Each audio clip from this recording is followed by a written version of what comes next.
Hello, and welcome to a daily reading with me. I hope that you're treating yourself well today, and I hope that this reading will be an encouragement to you. I read this last night. It's actually not from the same book that I've been reading from.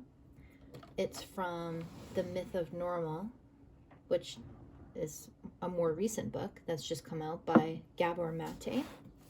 And the cover's off, but that's what it looks like. And this really jumped out at me, and I thought you might enjoy it.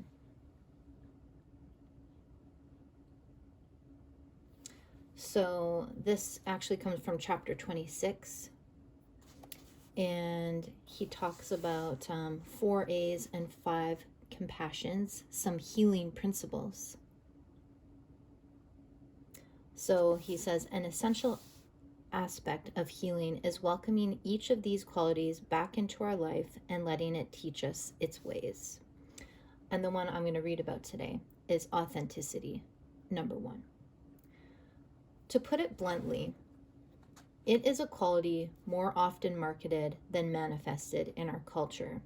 Even Coca-Cola is sold as the real thing. We find ourselves surrounded by the rampant phenomenon of ersatz authenticity. Ersatz, I don't know what that means. Someone is performing realness for the crowd or the camera, but it doesn't convince. Maybe the words don't match the cadences, or there's too much defiance or bluster in the delivery. Authenticity is hard to pin down, while synonyms like genuineness, truthfulness, originality, and so on come to mind. Authenticity itself eludes any precise definition that could fully capture its essence. Like its fellow natural state, love, authenticity is not a concept but something lived, experienced, basked in. Most of the time, you know it when it's there. Have you ever tried explaining to anyone what love is in purely intellectual terms? As with love, so with authenticity. The pursuit of authenticity is rife with pitfalls. For starters, we have the paradox that authenticity can't be pursued, only embodied. By definition, striving for some idealized self-image is incompatible with being authentically who one is. We have to begin with accepting ourselves fully, as Anita Moorjani discovered in her encounter with fatal illness. This was something from chapter 7.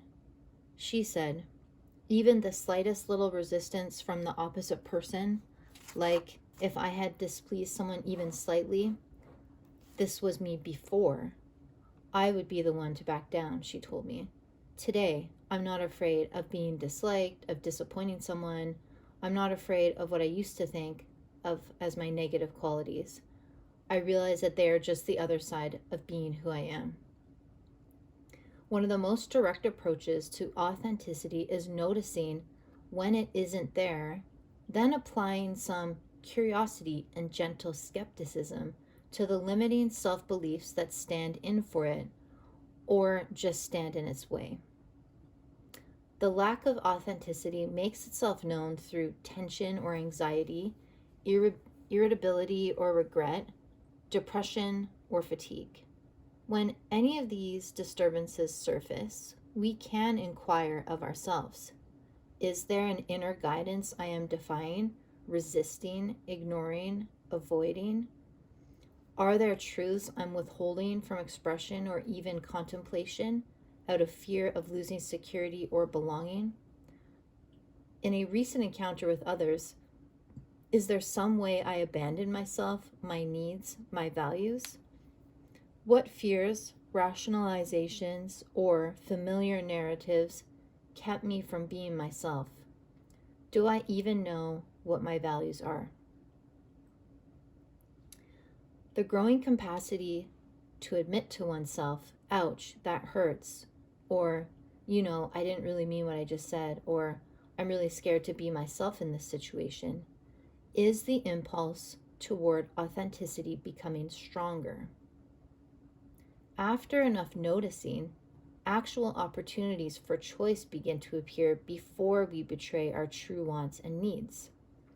Whereas earlier, such awareness would have been clocked only after the fact, we might now find ourselves able to pause in the moment and say, I can tell I'm about to stuff down this feeling or thought. Is that what I want to do? Is there another option? The emergence of new choices in place of old, pre-programmed dynamics is a sure sign of our authentic selves coming back online. That's pretty cool. The next one is agency. And I might read that one tomorrow because I did make a little star beside it. Thanks for being here.